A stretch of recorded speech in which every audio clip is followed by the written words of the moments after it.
62% of cloud security incidents happen from vulnerabilities that security teams already knew about. Let that sink in. They had a ticket, they had an alert, they knew that it needed to be fixed, and they just didn't get to it fast enough. So today, that's what we're going to talk about. What happens? How do you actually fix this problem? And you're listening to another episode of Security Bros. On with me, of course, is the one and only John Giglio, the brother from the same mother. And then we got another brother on here who's not actually related, but Snir, good to have you on, buddy. Snir is the CEO of Zest Security. So we're going to be talking about all sorts of cool things you can do with AI, what it actually looks like when it's applied to remediation, not just slapping some AI in, some marketing slides, right? But how do you fix this gap between AI finding and exposing vulnerabilities to actually fixing them? This really is the number one risk, I think, today for our customers. So that's what we're going to do here today. And I kind of just jump right in on this. You know, Snir, you're former Israeli intelligence, right? Spent over 15 years doing enterprise security, CISO role at Cybereason, and where you took them from zero to acquisition by Palo Alto Networks. So that's pretty cool. Maybe later in the episode, we can talk a little bit about that. You're doing a bunch of other stuff. I'm not going to go through all this, but Snir, like, what brings you here? Welcome to Security Bros. Like, it's great to have you on. I know, John, you go way back. So just great to have you, buddy. Yeah, I'm happy to be here. Thanks for having me and really appreciate what you guys are doing and how you're covering the space. Always a pleasure. Yeah. So, hey, let's set the stage. Most of our listeners are probably security practitioners or, speak the lingo a little bit, running some sort of CSPM, maybe selling the CSPM, right? I mean, that some of our listeners obviously in this pre-sales technical architecture space. So they might be using Wiz, Orca, you name it, right? Or Upwind. yeah, exactly. Any of these things, Yeah. Tenable, Qualys, right? I mean, all these different tools that tell us all the things that are wrong in our environments. Good stuff, good dashboards, good intelligence, right? But walk us through what's actually broken and how we're handling cloud risks today. I mean, that's, I think, one of the biggest challenges from the outside looking in. What do you think is the biggest challenge there? Yeah, definitely. I think we've been through a lot of positive progress around visibility. And today we all agree, it's not only my opinion. I think everyone knows that the visibility is solved. The security stack is rich with surfacing vulnerabilities, misconfigurations, and risks from our entire environment, if it's on-prem or cloud. We also have great technologies today to provide context about attack paths and toxic combination of how multiple vulnerability can be even riskier. And all these type of vulnerability data is flowing in speed of machine into the hands of the security team. So visibility was basically solved, I believe, 2 or 3 years ago in most mid-size enterprises and above. And today, even like small organizations already know about their problems, right? Um, I think where we are today is what's next. And not only today we have that call for action of finding 0 days of vulnerabilities is so commoditized that you don't even need a scanner today. You probably heard about the Anthropic and Mythos announcement 3 weeks ago that, hey, we have a publicly accessible model of one of the biggest AI company, and that specific model can look into third-party codes and vendor codes and in your system and basically do the work that 50 years in cybersecurity no one was able to do. Find 0 days at scale in seconds and weaponize them, and then basically can attack any organization. Saying that we're reaching into a very critical point in cybersecurity when we have a huge list of problems, but remediation, or I will call it resolution of these vulnerabilities, is a great bottleneck. So just to share some numbers from our research, and you can find it in the website as well. Um, Basically, security teams today takes between 30 to 90 days to remediate vulnerability in production. No, It's insane.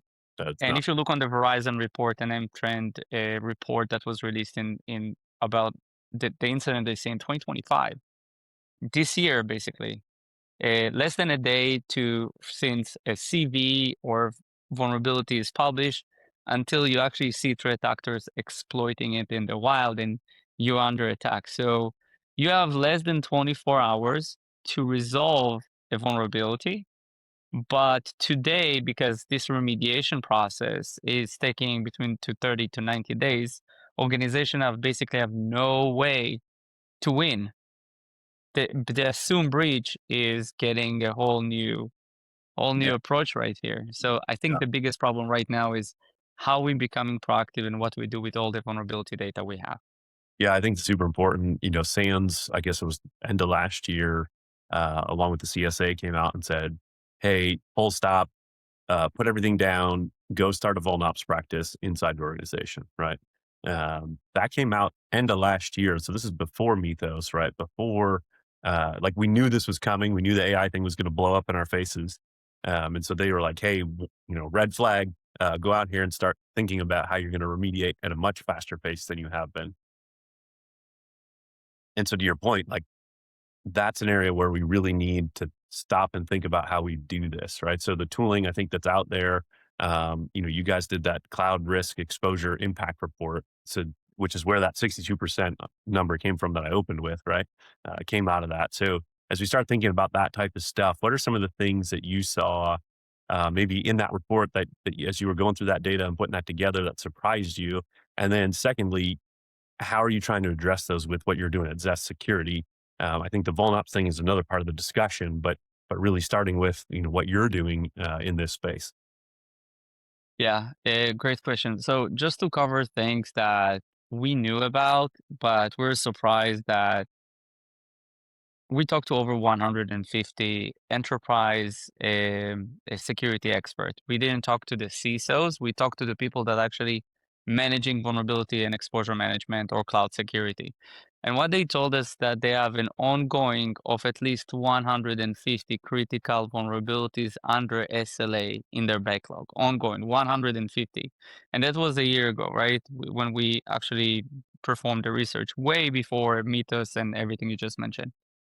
They also told us that they can't really look at all the vulnerabilities from all the tools they have. So they have vulnerabilities coming from, let's say, Tenable or Qualys, and they have vulnerabilities coming from Tenium or CrowdStrike, and they also have vulnerabilities coming from Upwind. And looking on all this amount of vulnerabilities, is almost impossible to kind of like figure out which one I'm investigating. So they basically created a way to pinpoint, the things that they can handle, and they handling around in average 10 vulnerabilities a day, and their backlog is including millions. Something that, and this was not a surprise, but I was surprised that the team are aware of the problem, but they didn't know there is any type of solution out there because you cannot automate vulnerability management, right? It's so undeterministic. What was very surprising is that over 50% of the vulnerabilities that being remediated, they're resurfacing back in the same place or different places in the infrastructure. What also was really, really, really kind of like mind blowing, and I didn't know that, and I was like, wow, this is crazy. The time to remediate a vulnerability in production in some organization was over a month. And we're talking about vulnerabilities like Log4Shell, React2Shell. Oh yeah. Um, it's just insane, and everything is 100% manual. And that's kind of like really we talked to really advanced security teams. So I think from looking in the report, it was a great validation that the industry is in a big problem around handling the vulnerabilities that the great security tools already identify. So that's, I think, these are the biggest numbers. I believe that was okay. I didn't know that you spend so many days or even a month to close a risk just for that risk to actually happen in a different place. Yeah. Yeah, I was gonna say I wanna dig in on that a little bit because yeah, I mean I've been on the other side of it and totally agree. Like it always takes longer than it should to get things remediated. And I think that depending on the organization, right, there's a number of reasons for that as well. But yeah, in general, I mean companies I've worked at were on a minimum 30-day patch cycle. And most of that was because, we had to test. We had to make sure it wasn't gonna break something. We had to get approvals from a change advisory board, right, to touch certain systems that may have had a vulnerability. Um, it's a real problem and it's not getting any better. Hopefully we can talk about some of the solutions. I'm sure that we will, and we'll get into that. But yeah, the 30 day is, I would say, minimum. And so that's also interesting about, the resurfacing too, because that's another one that absolutely happens. You see things that, and this doesn't even happen in vulnerabilities. This happens in a lot of cloud security areas where, like, you fix something one time, great, it comes back 6 months later, right? We talk about this all the time in identity and access management, right?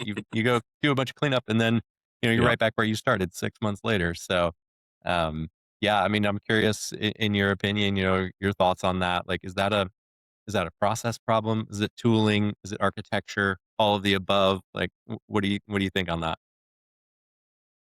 I think it's definitely not a process problem.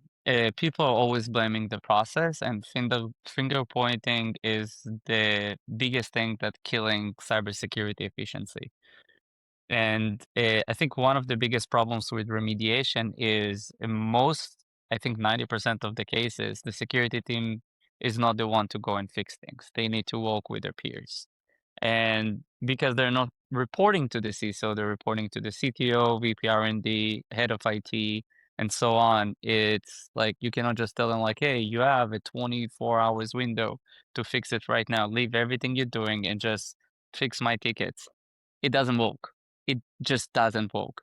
So what we decided to do, we decided to double click on the remediation problem and understand exactly where are the biggest bottlenecks and how we can use AI technology in order to fix them. So let's focus on the problem as we mentioned first. And the two biggest problems in vulnerability exposure management remediation is number one, we're outnumbers. The numbers we have in the backlog, the number of vulnerabilities that we're getting from the security tool is too big to handle.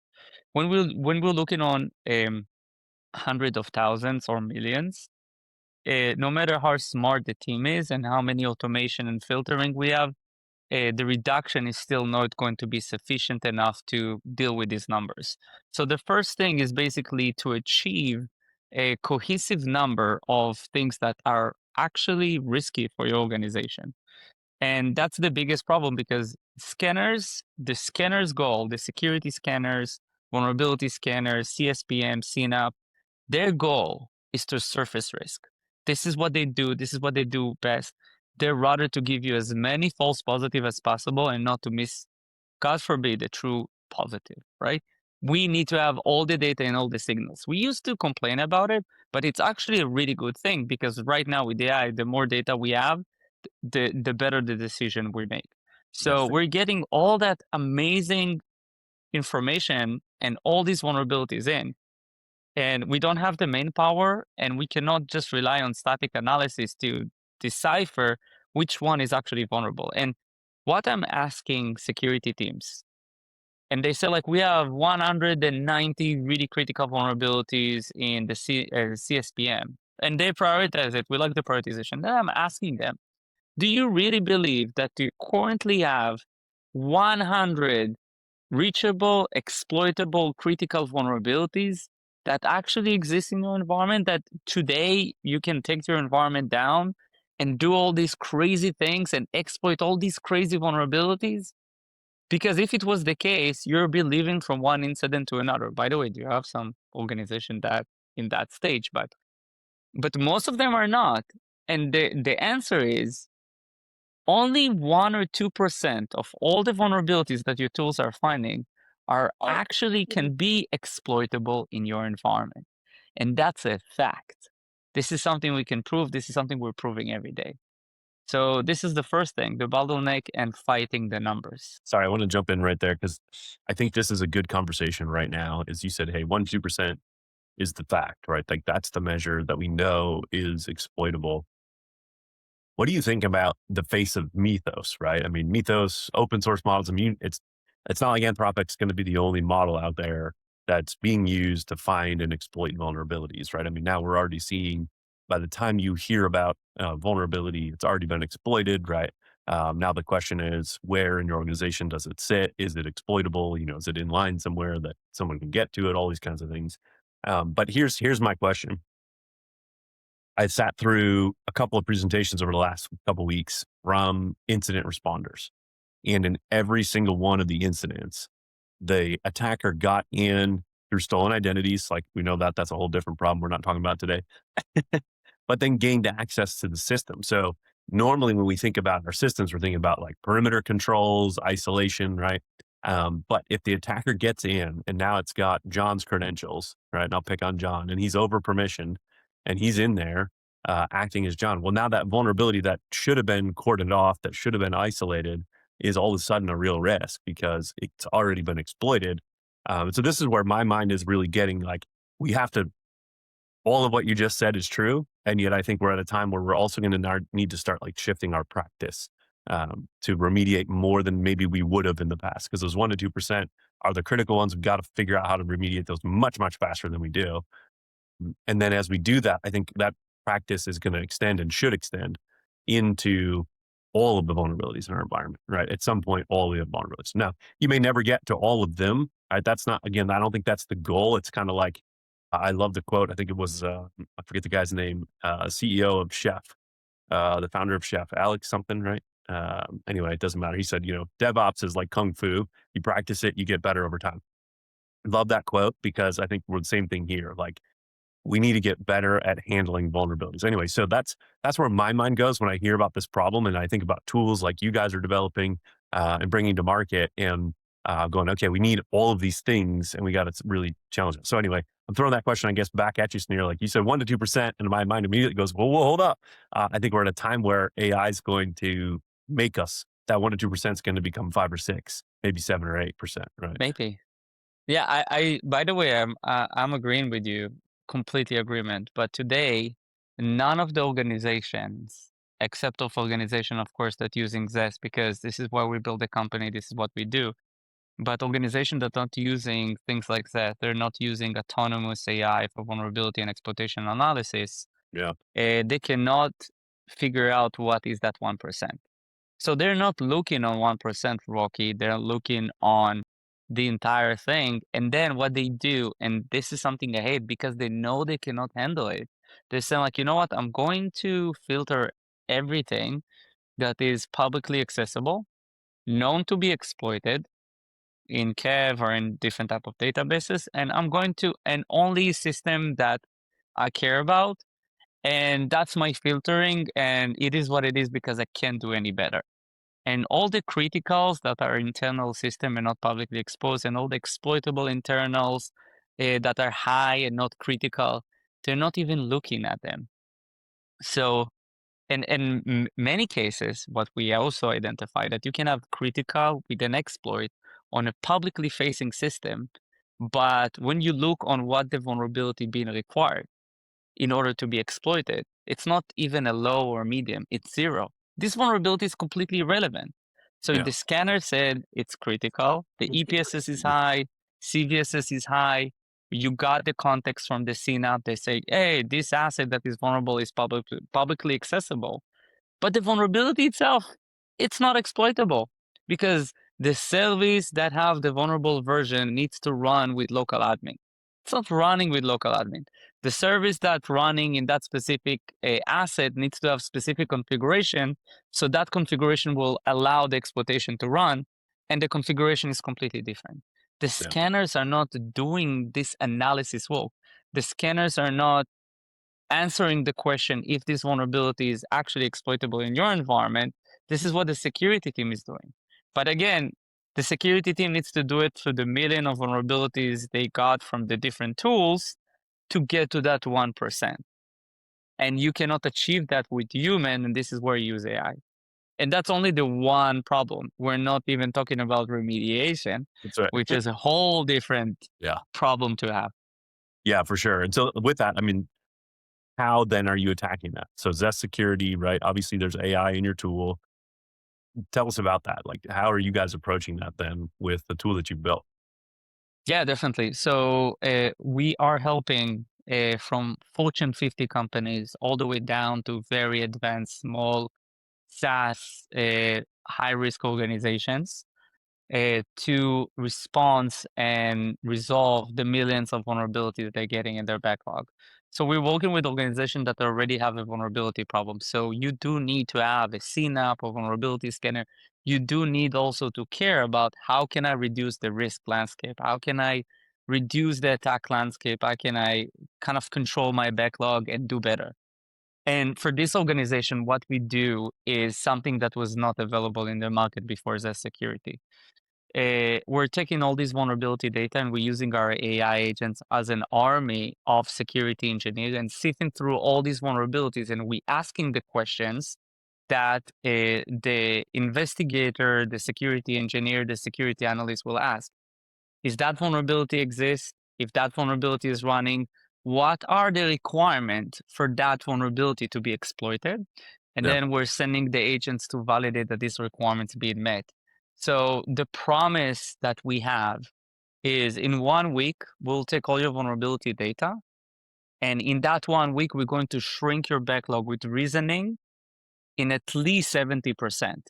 So let's say you have 100,000 vulnerabilities.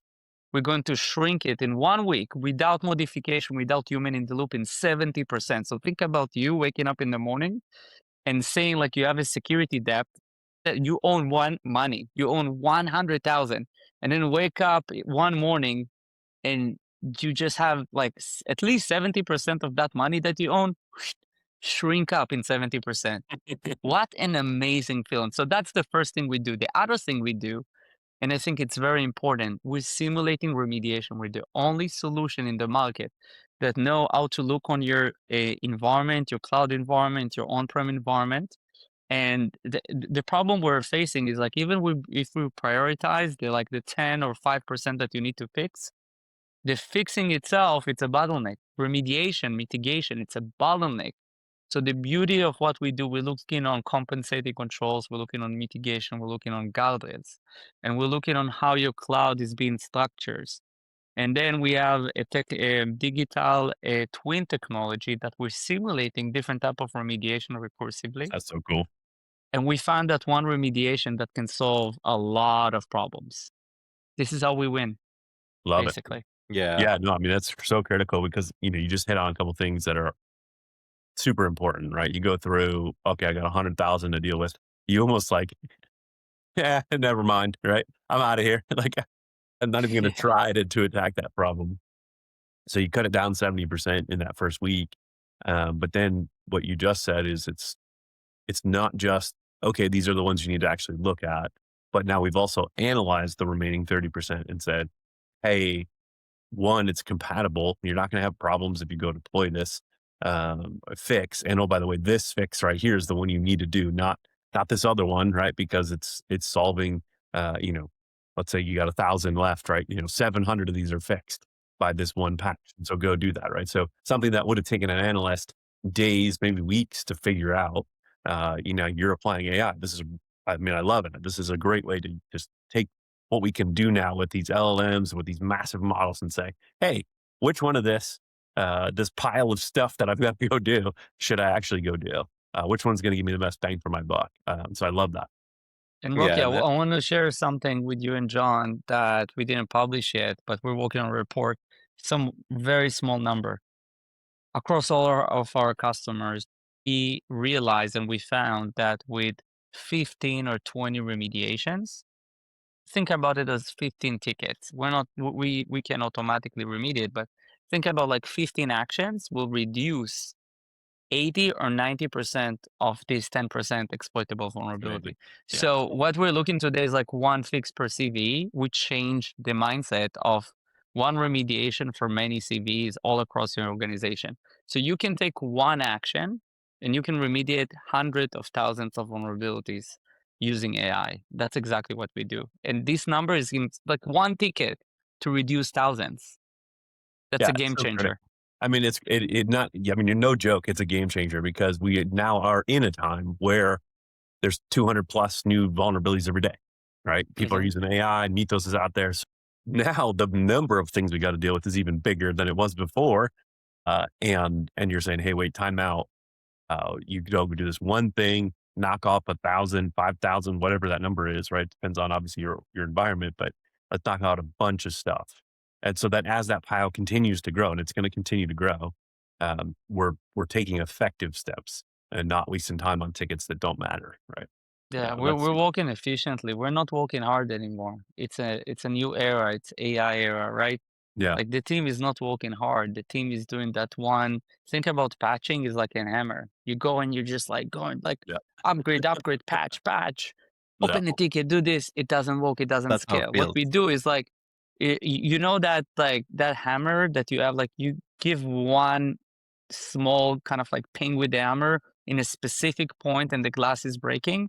That's exactly what AI can do. It's like you don't need 200 and 300 patches. You just need one configuration change or one thing in a specific place, in a specific spot, and all of that going to be basically going away. And you cannot do it today manually. You need that recursive analysis. You need a remediation simulation. We need to understand that. So yeah. the Love it. value proposition of AI is great. Yes, AI is surfacing more vulnerabilities, but today you can actually use AI to handle these vulnerabilities without being kind of like, okay, I'm giving up. It's too much. Yeah.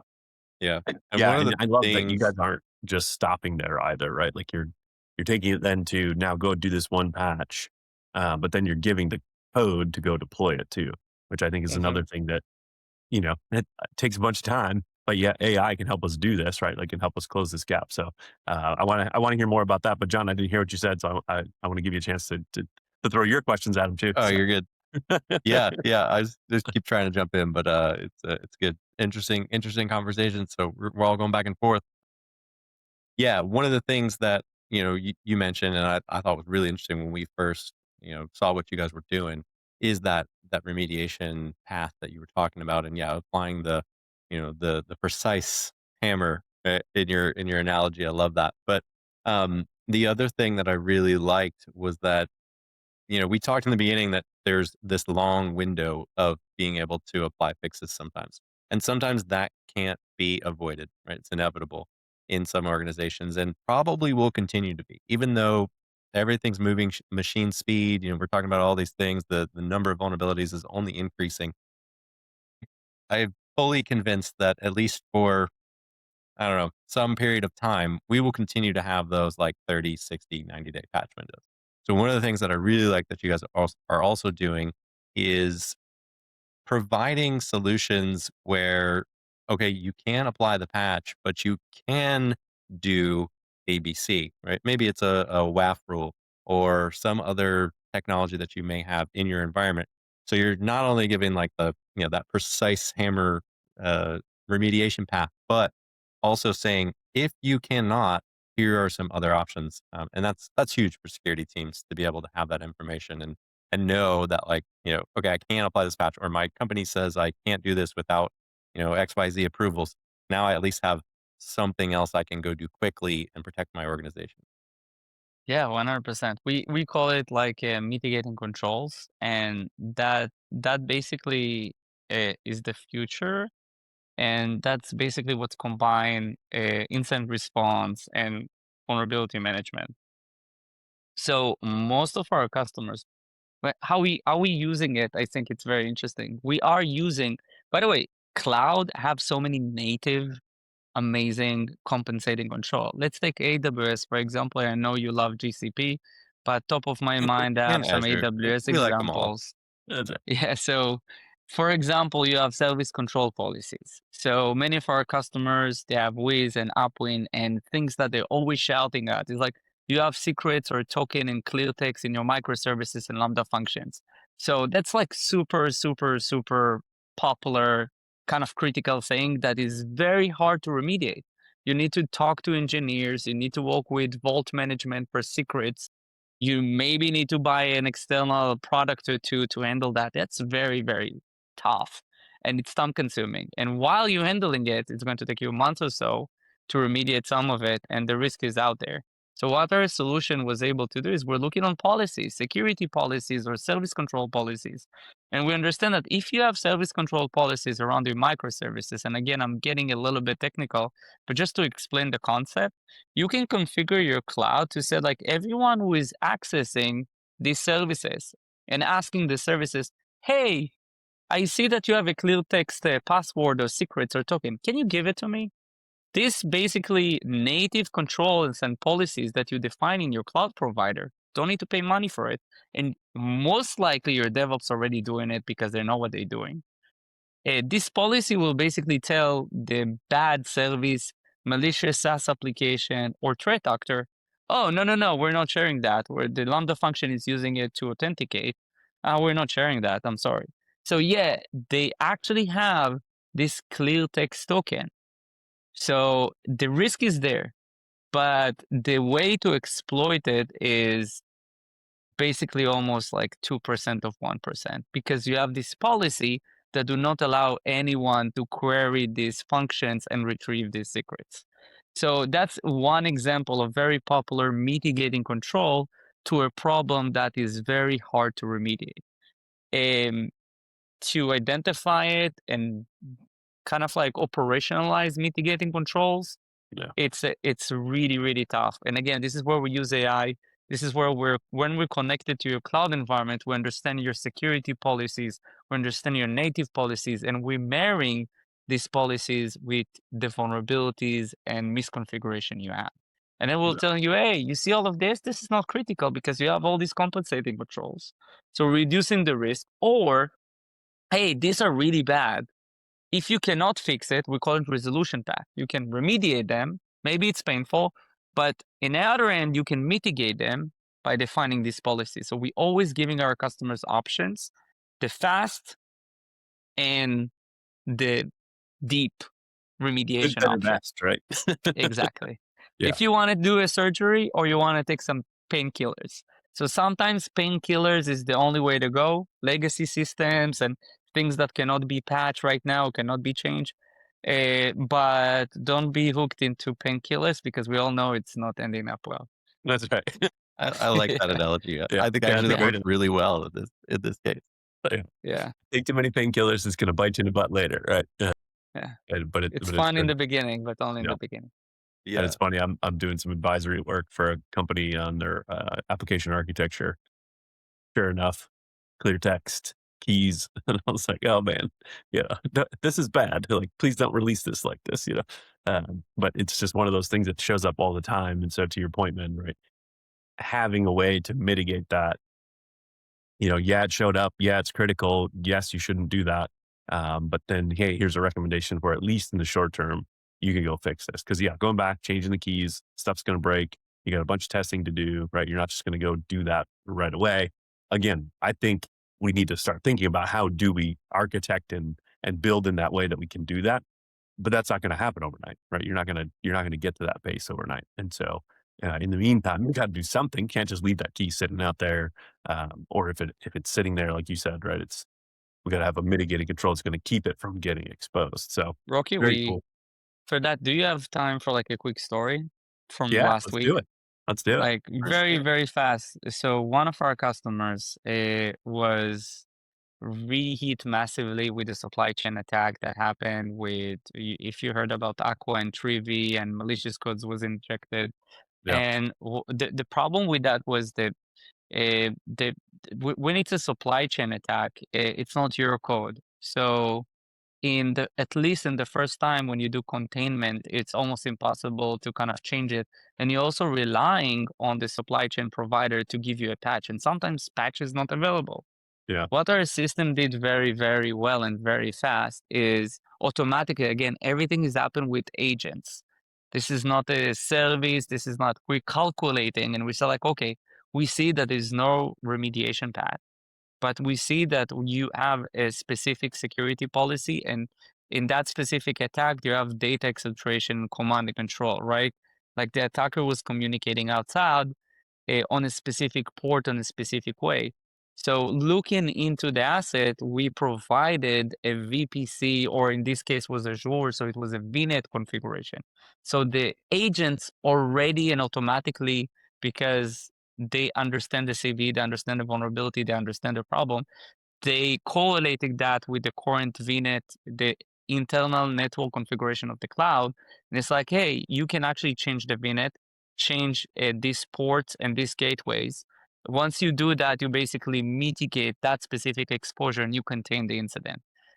And that was basically a game changer for the team. The team is like, this is crazy, but if we will close this port, things going to break down. It's like, no, we simulated that.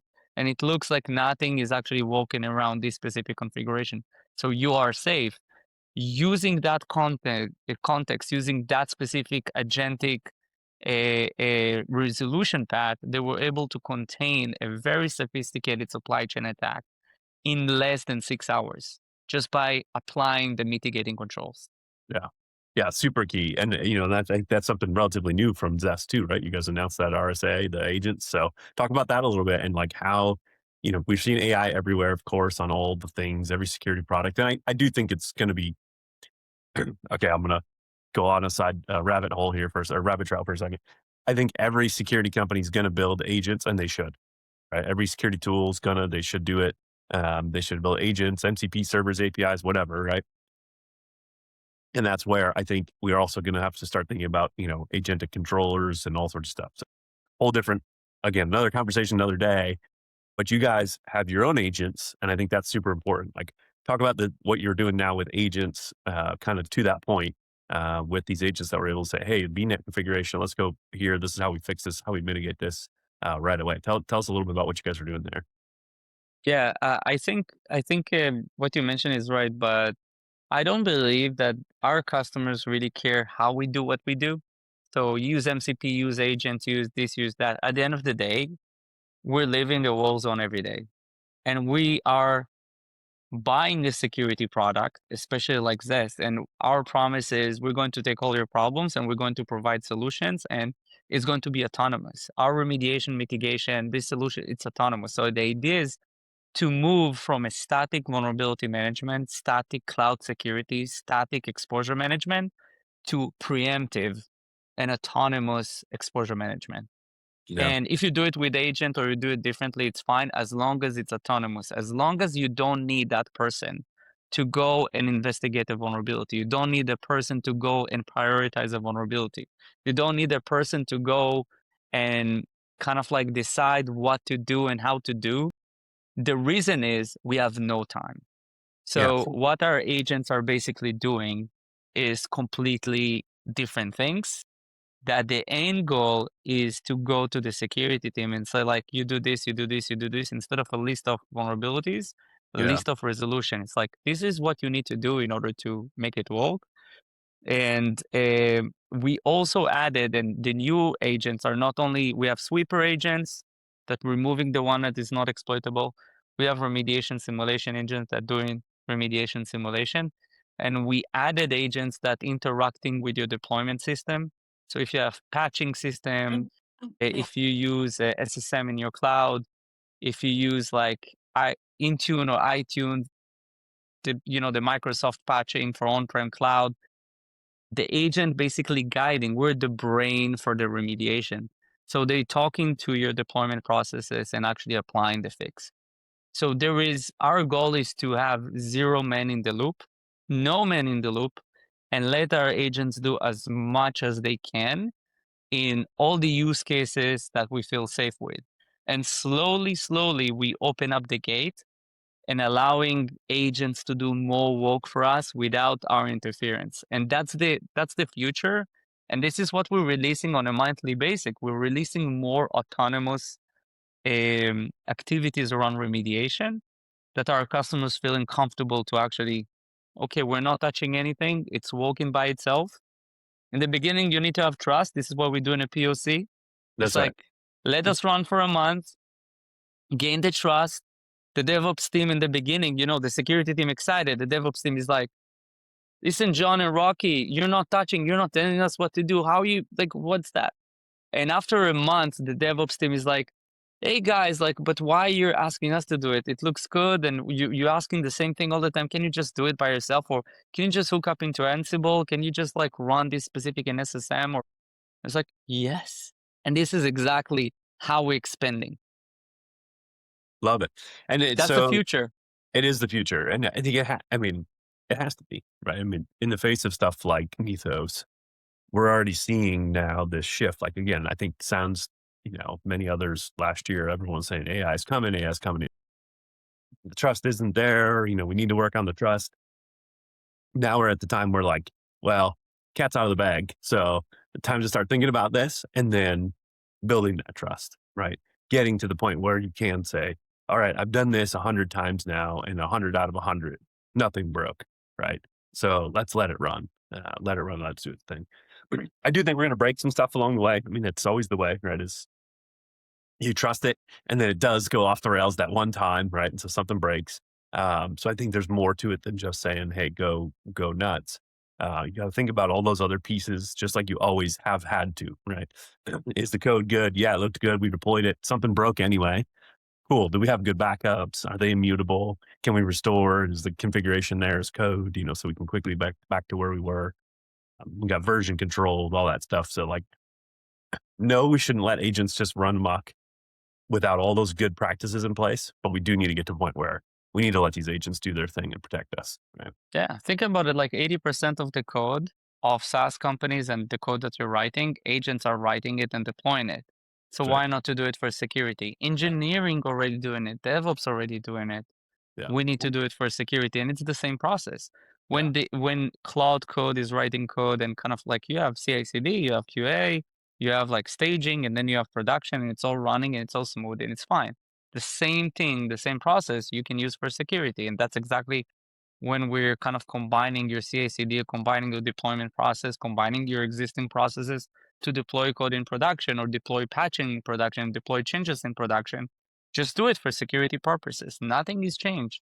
We started this process with CI/CD and DevOps a few years ago, and now we can actually enjoy it using AI and the speed of AI.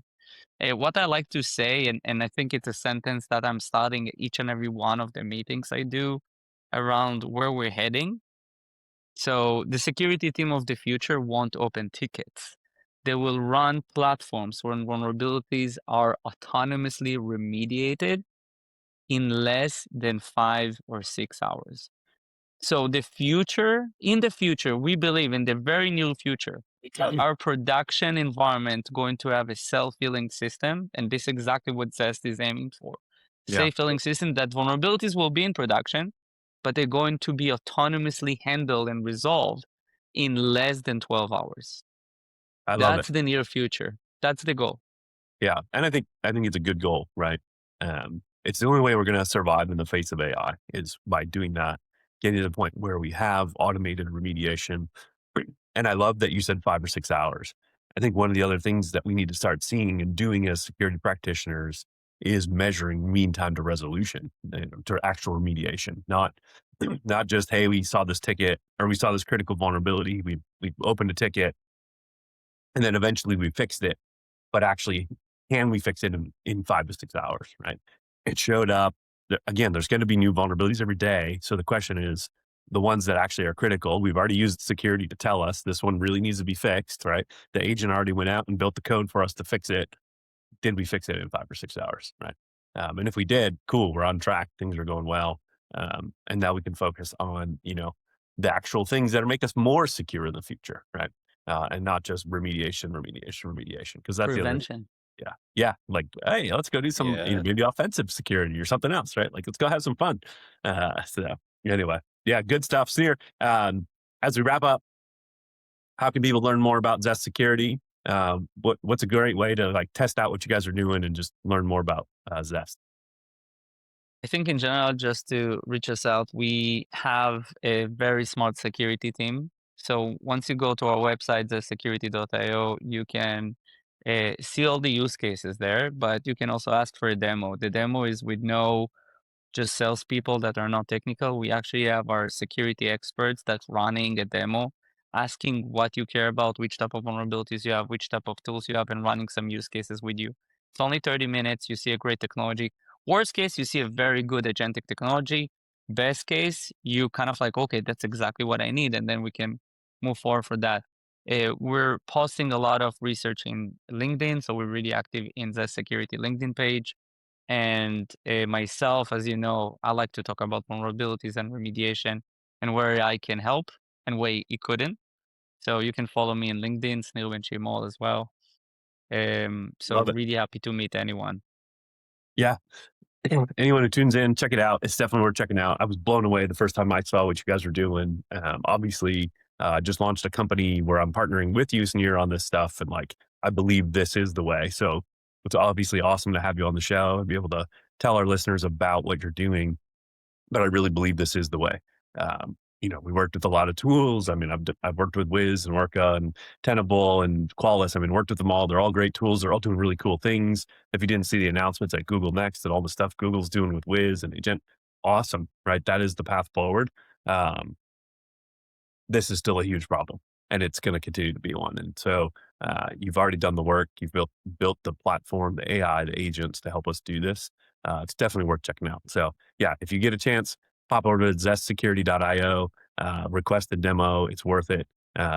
Just seeing what you can do and really going, oh, wow. I mean, for me, it was definitely one of those, aha, this is how we do this, right? So I definitely think it's worth the time. But again, thank you for jumping on, man. Great to be on with you. And anything else as we close out the show? John, anything from you? Or John? I know. Trying to jump in, but it's That's tough. what happens when you got a really talkative brother, Yeah. This is why I let Rocky do all the talking. That's right. He's good at it. It's No, amazing. yeah. I mean, closing thoughts for me.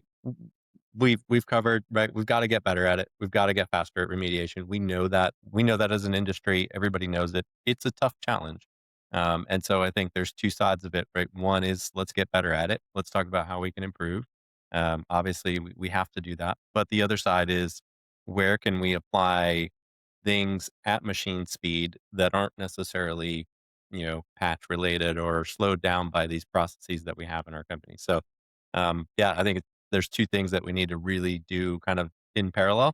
And of course, it then bleeds into all the things, Rocky, you started talking about, which is like good DevOps practices Yeah. and being able to move quickly and automate and have testing and all the things. So they all stack on top of each other. But yeah, let's get better at remediation and let's figure out what we can do until we get better at remediation.